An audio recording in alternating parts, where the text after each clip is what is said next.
Comme tous les ans à cette période de l'année, il règne une intense activité sur le site de l'entreprise Kettler à Rosheim. En effet, dès ce jeudi 23 mai à 16 h, Claudia, Marie-Odile et Dominique accueillent les participants de la 14e virée d'école Vosgien pour la remise des documents administratifs et le contrôle technique obligatoire. Je tiens ici à rendre un hommage appuyé à M. Philippe Lardier, directeur de Kettler France, qui nous a accueillis à Rosheim avec une très grande complicité et qui a fait valoir ses droits à la retraite. La nouvelle direction n'a pas daigné renouveler ce fort sympathique partenariat.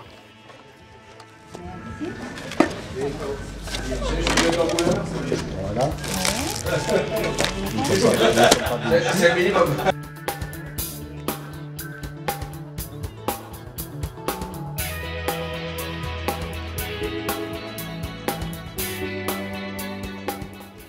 Puis, à l'extérieur sur le parking, on s'applique à coller sur les autos les panneaux de portière et les adhésifs des différents sponsors.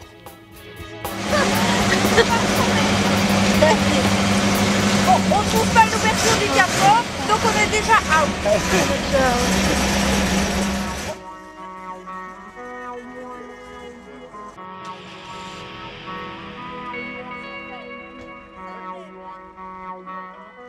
Et le contrôle technique se déroule dans une parfaite bonne humeur, ce qui cependant n'exclut pas le sérieux inhérent à cette obligation. Pour certains qui découvrent cette épreuve, la lecture des différents documents peut paraître fastidieuse, mais c'est pourtant un devoir qui peut s'avérer fort utile pour la suite du week-end. Odile Ostermann, habituelle concurrente de la virée, passe cette année de l'autre côté du miroir et s'acquitte de son rôle de commissaire avec un grand sérieux.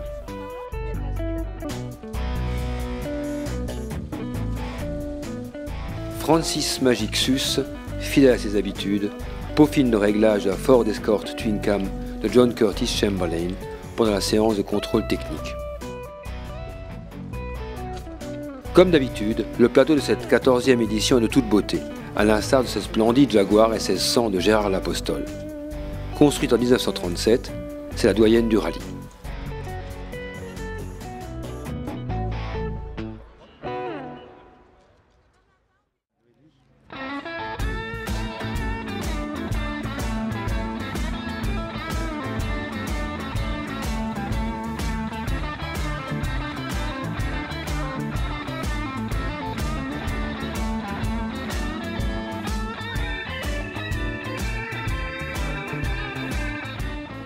Comme en 2012, la Jaguar Type C réplica de Paul et Patricia Libis porte le numéro 1 et aura donc le redoutable privilège de balayer la route.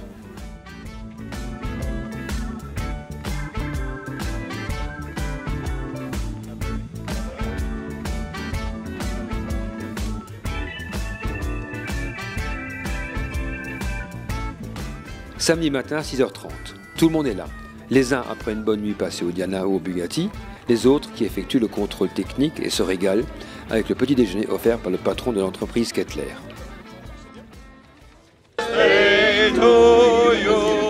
Petite surprise avant le traditionnel briefing qui a lieu à 7 h 30.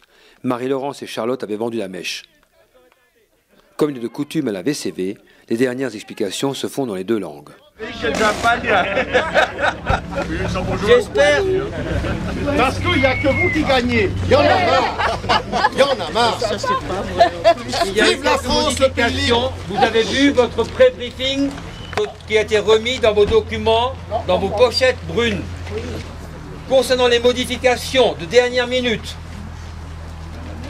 dans le roadbook, étape 1A, entre la case 103 et la case 104, au kilomètre 1,55, il y a un sacré dos d'âne.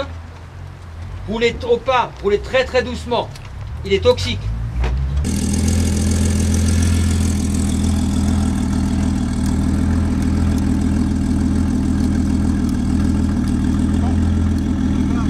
À 7 h 46 précise, la Jag numéro 1 ouvre le bal, sans appréhension cette fois, car le soleil est à nouveau au rendez-vous.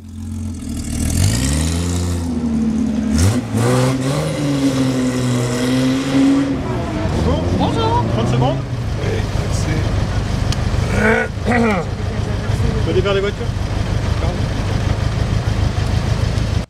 Les équipages helvétiques forment à nouveau un gros bataillon cette année, à l'instar d'Isabelle de Constantino Cano, fidèle parmi les fidèles depuis l'édition en 2004.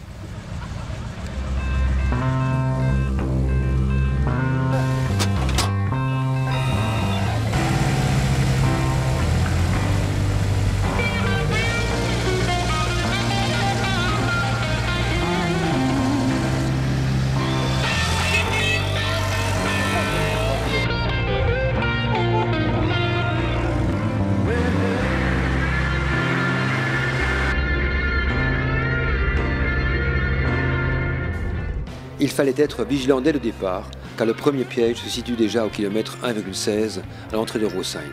Il n'y a pas de CP, mais une équipe de commissaires sanctionne l'erreur.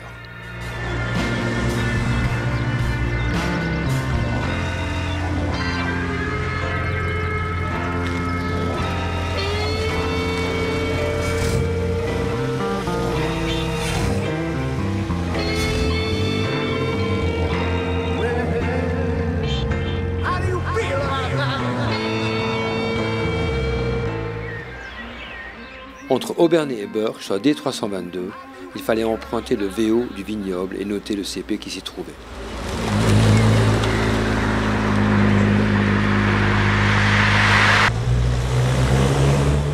À Birch, par contre, il ne fallait surtout pas prendre le TI. Bravo les Schaeffer.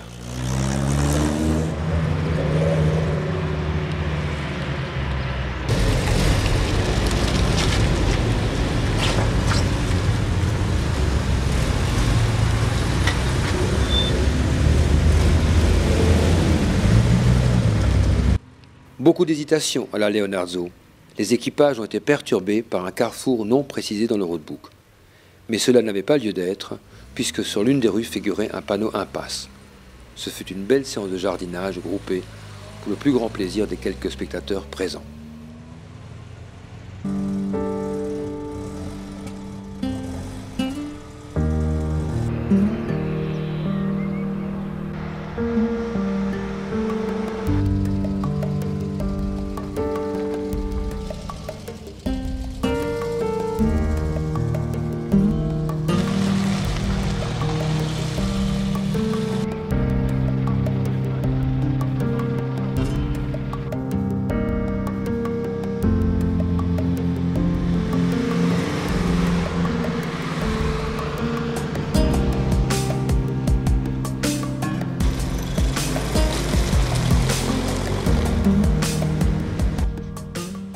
Nous voilà déjà à Meistratzheim, en pleine séance de carto pour les GT et les experts.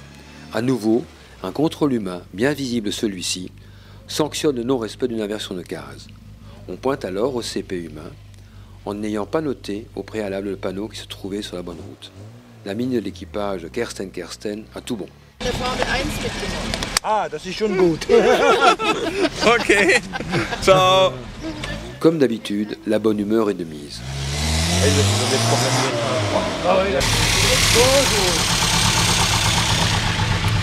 mains, c'est pas possible.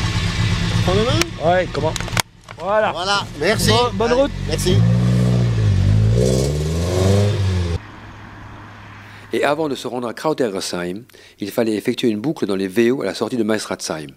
Le Lancia 1600 HF des Belges Lux Neulanders le fait sans l'ombre d'une hésitation.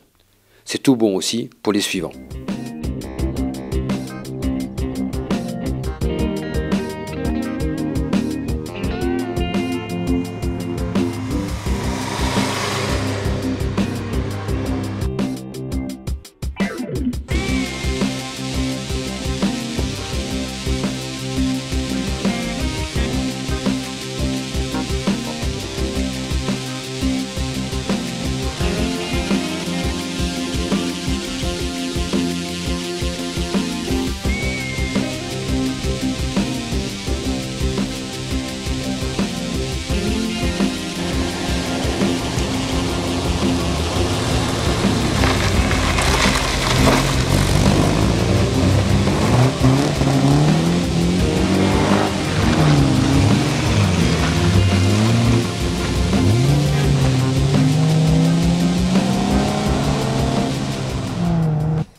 Quoique très poussiéreux, les VO de Meistratzheim sont parfaitement carrossables.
Thank you.